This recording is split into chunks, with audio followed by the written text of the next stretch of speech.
So, spread of Christianity is the second chapter which we have to start today.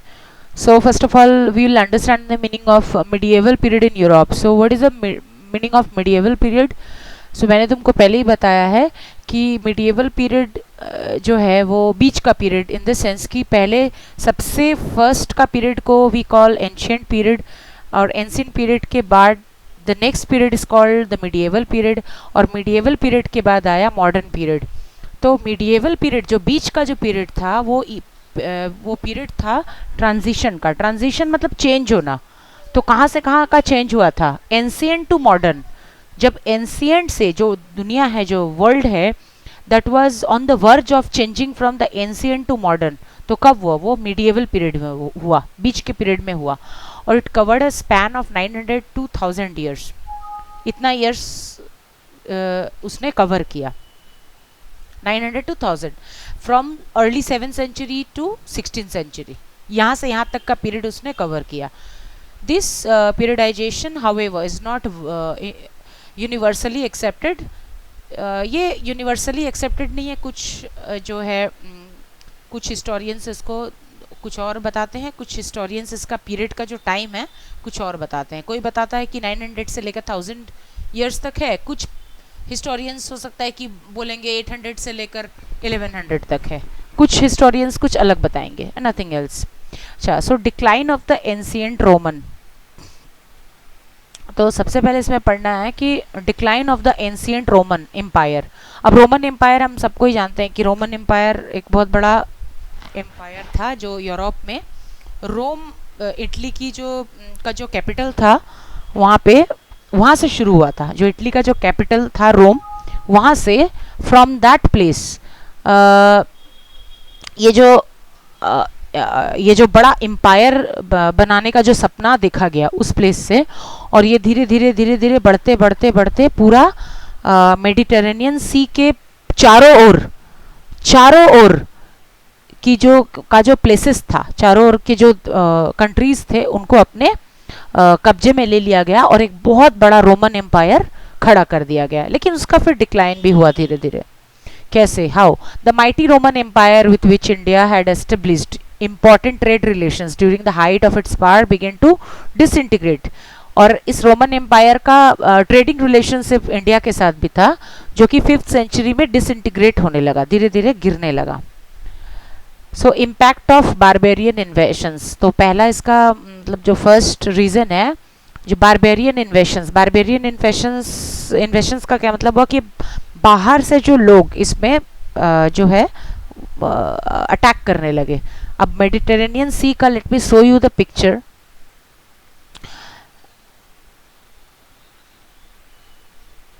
ये पूरा हुआ कि ये पूरा जो है यूरोप, ये पूरा जो है यूरोप, इस यूरोप के अंदर में हम लोग जाएंगे. अब इस यूरोप के अंदर में देखिए ये यूरोप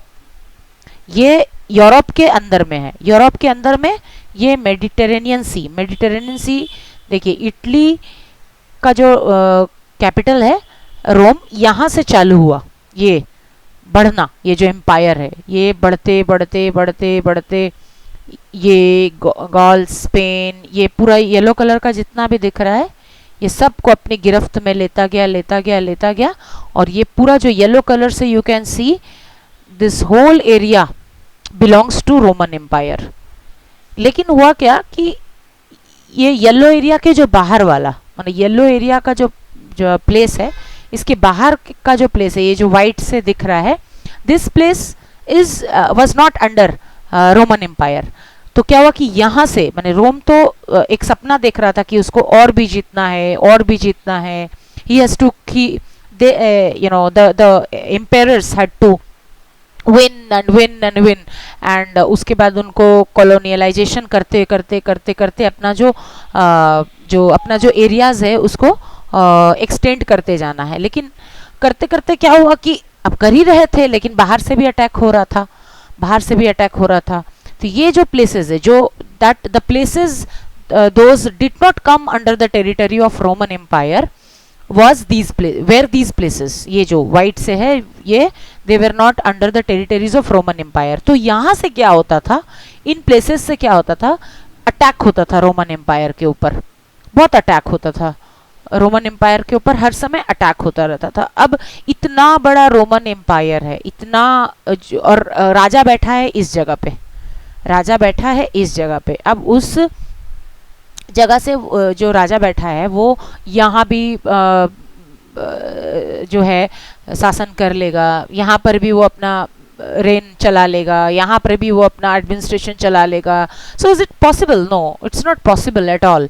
यहाँ पे अब राजा कहाँ कहाँ जाके देखेगा? तो यहाँ पर जब at this place the suppose the king is here now, तो यहाँ पे अटैक हो जाएगा। Suppose the king is here now, तो फिर यहाँ पे अटैक हो जाएगा। सो लाइक दैट, पहले के ज़माने में ऐसा ही होता था। तो क्या हुआ कि हम लोग इस पे फिर आएंगे।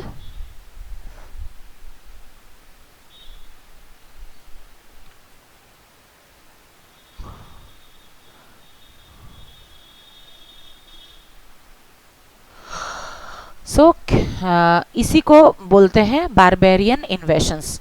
अब अभी जो मैंने आपको दिखाया कि बाहर से जो अटैक्स होते थे उनको बोलते बारबेरियन इन्वेशंस।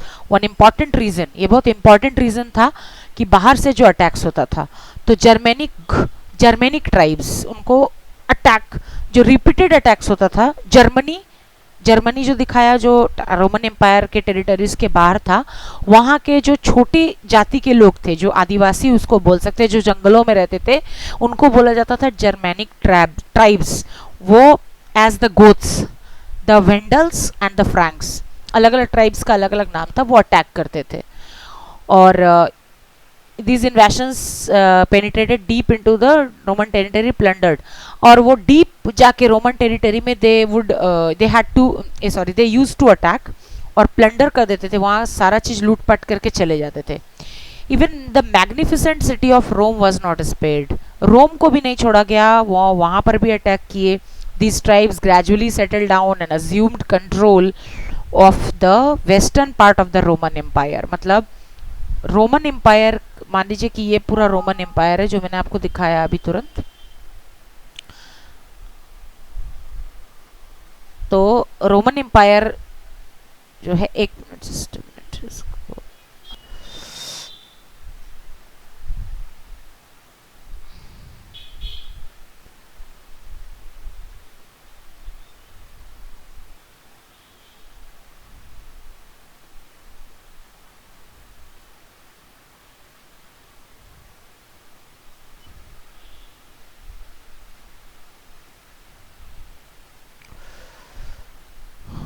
तो हम यहाँ पे थे, ये वाला कहाँ गया?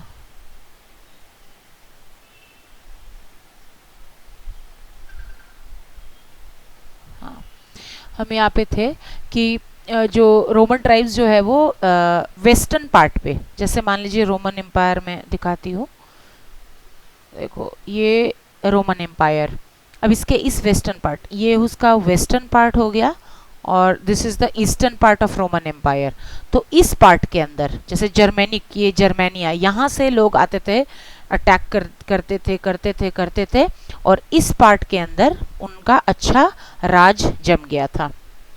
सो उसके बाद the political and economic crisis in the Roman empire were other important reasons. और उनका अपना पॉलिटिकल और इकोनॉमिक क्राइसिस भी था, पैसा नहीं था उनके पास, और पॉलिटिक्स में भी अच्छे अच्छे जो किंग लोग थे, जो राजा लोग थे, वो या तो युद्ध में मर जाते थे या फिर आपस में लड़के ख़त्म हो जाते थे। इतना पॉलिटिक्स करते थे एक दूसरे के अगेंस्ट में कि they started becoming weak, so they were not able to fight against these tribes, and that was one of the most important reasons why the ancient kingdoms fell down. So here also this reason applies, and the Roman Empire also fell down because of this reason. So let's go to this part. So Byzantium birth of a new empire। अब क्या हुआ कि 395 CE में the Roman Empire was divided into two parts। 395 सी में common era में क्या हुआ था, ईस्टर्न और वेस्टर्न दो पार्ट में बांट दिया जाता है रोमन एम्पायर को। और द ईस्टर्न पार्ट जो है उसको बाइजेंटियम के नाम से जाना गया, और इसका जो कैपिटल था वो कॉन्स्टेंटिनोपल रखा गया।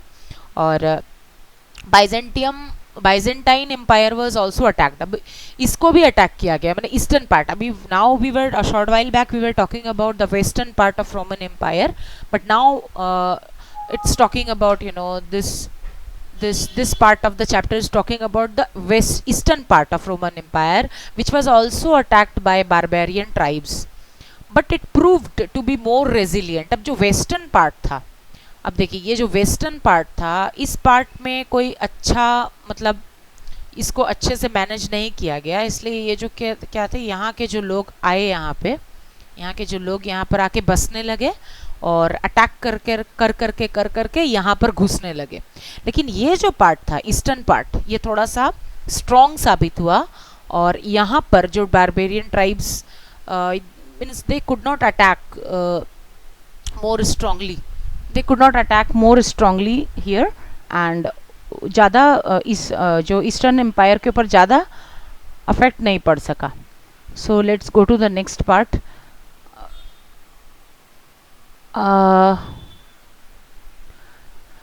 But it proved to be more resilient than its western counterpart. It successfully withstood the onslaughts and preserved some of the great legacies of glorious Roman Empire. So there was not very much impact of the attacks on the eastern part of the Roman Empire.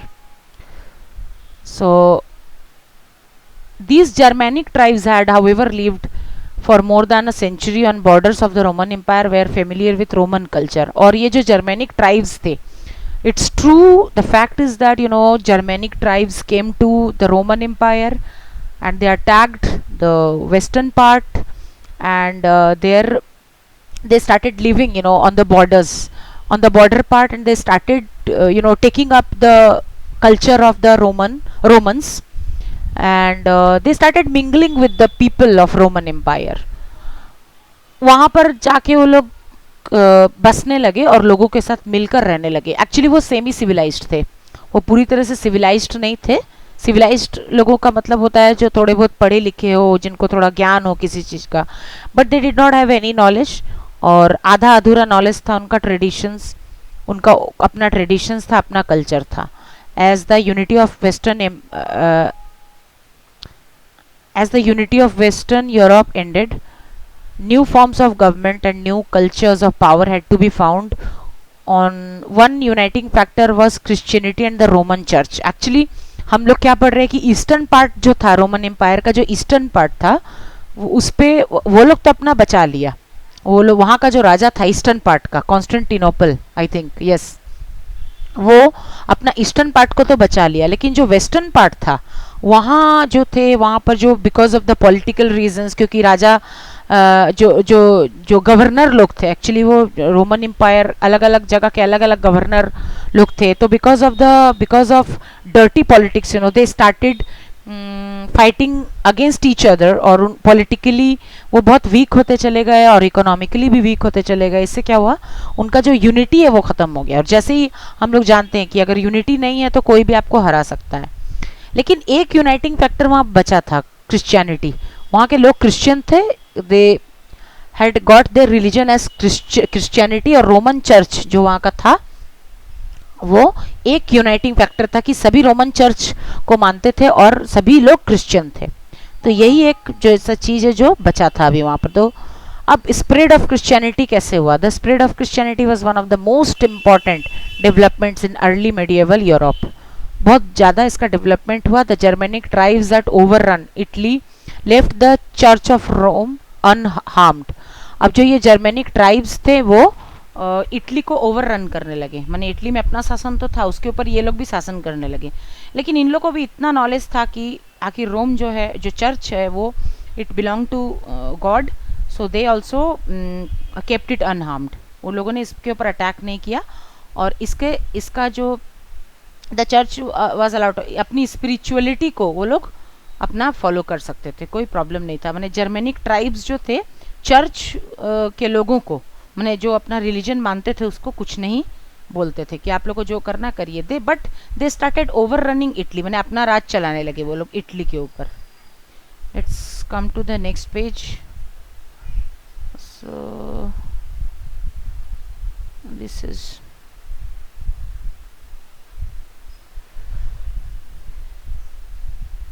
so in 400 CE most people in Europe were non-Christians।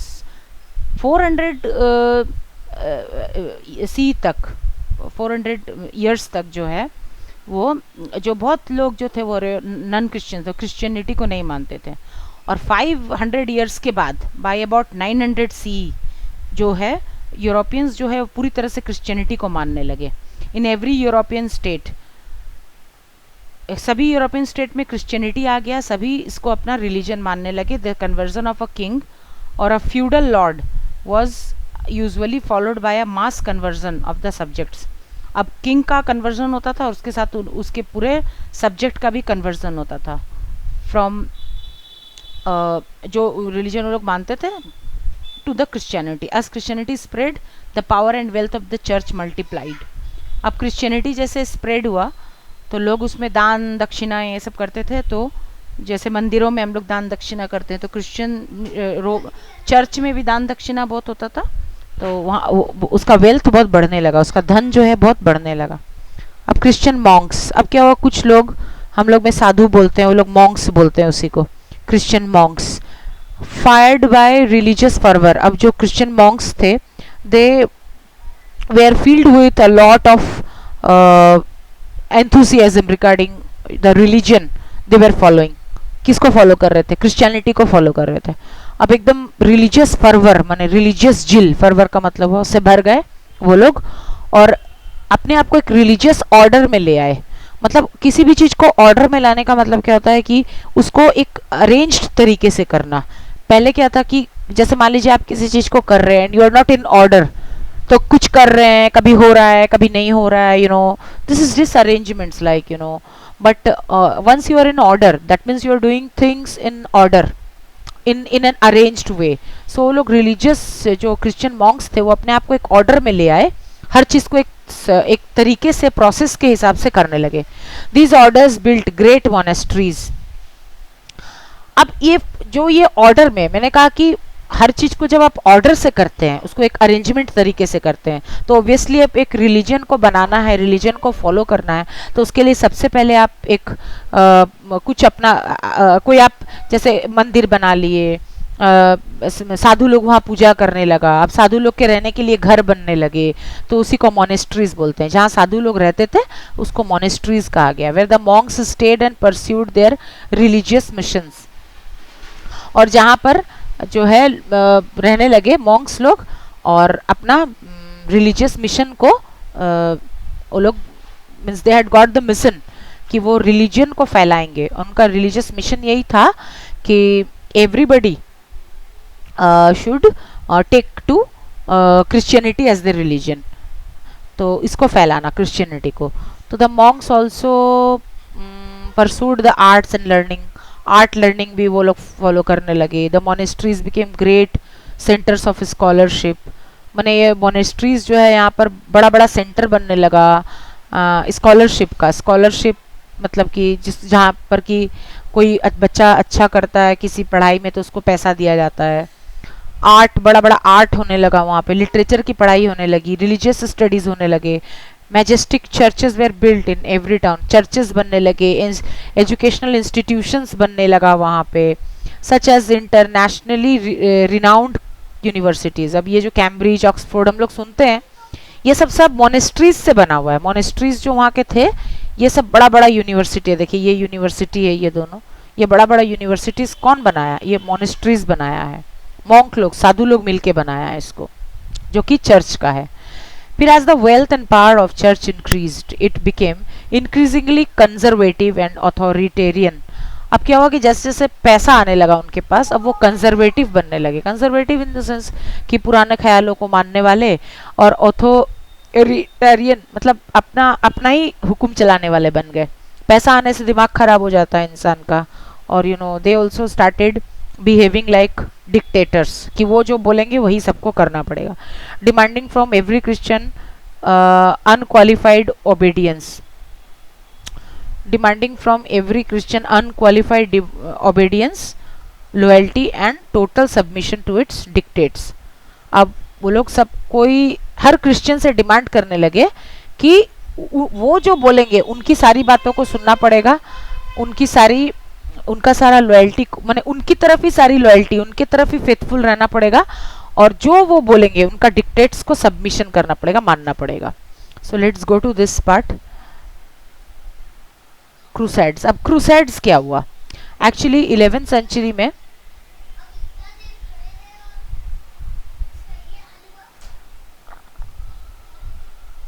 अच्छा, let's do this part in the next video.